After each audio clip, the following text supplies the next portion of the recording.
Hello everyone, कैसे हो आप सभी। जैसा आप लोगों को पता होगा कि आज हम रामनवमी बना रहे हैं।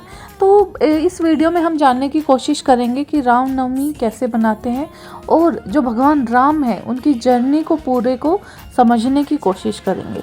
हम दिवाली के बारे में बातें करते हैं, दशहरे, लेकिन रामनवमी के बारे में हमें इतना नहीं पता। तो चलिए आज की इस वीडियो से जानने की कोशिश करते हैं। तो अगर हम भगवान राम की बात करें तो उनके बारे में तो उनको एक्सप्लेन करने के लिए शब्द ही कम पड़ जाते हैं। भगवान राम ना सिर्फ एक सिंपल थे, राइटियसनेस का मतलब होता है जो एकदम से करेक्ट होने को रिप्रेजेंट करता है।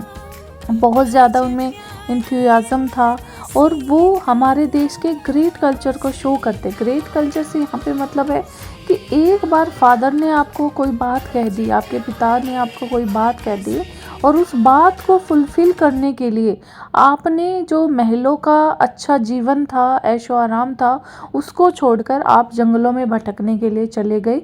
और वो भी 1-2 दिन के लिए नहीं, पूरे 14 वर्ष के लिए।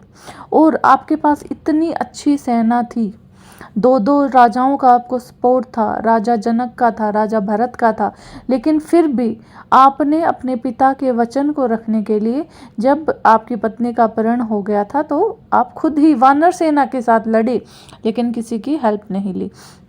तो ये भारतीय संस्कृति को ही दिखाता है कि हमारी संस्कृति कितनी रिच है, हमारा किस तरह के हमारे संस्कार हैं कि अपने एक पिता के वचन के लिए हम कितना कर सकते हैं।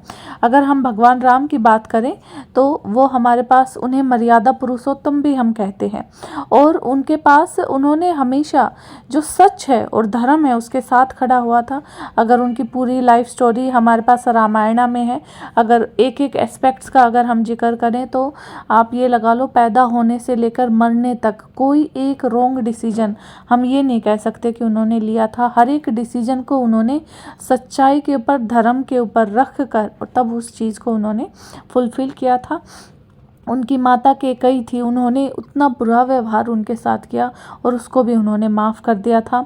अपने भाइयों के प्रति इतना विश्वास था कि अपना पूरा राज्य उन्होंने राजा भरत को दे दिया था।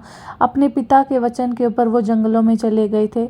अपने छोटे भाई से इतना प्रेम था कि भाई उनके बिना रह ही नहीं पाया और लक्ष्मण भी सब कुछ त्याग कर उनके पीछे चला गया। तो इसीलिए उन मर्यादा पुरुषोत्तम को हम आज भी याद करते हैं। तो रामनवमी हम बना रहे हैं भगवान श्री राम के जन्म दिवस के उपलक्ष्य में। तो आइए इस नवमी के दिन हम कुछ और सीखें। हम सिर्फ ये ना सीखें कि भगवान राम में क्या कैरेक्टर थे, हम ये भी सीखें कि उनके किन कैरेक्टर्स को हम अपनी ज़िंदगी में धारण कर सकते हैं। तो रामनवमी हमें सिखाती है करेज के बारे में, लॉयल्टी के बारे में, फैमिली वैल्यूज़ का क्या इम्पोर्टेंट है, इन सारी चीज़ों को। तो आइए इस रामनवमी के दिन उपलक्ष्य पे हम सब ये शपथ लें कि हम अपनी फैमिली वैल्यूज़ को आगे बढ़ाएंगे, करेजफुल रहेंगे, लॉयल रहेंगे और अपने पेरेंट्स का और टीचर का कहना मानेंगे। Thank you and have a nice day. और रामनवमी की आप सभी को बहुत बहुत बधाई।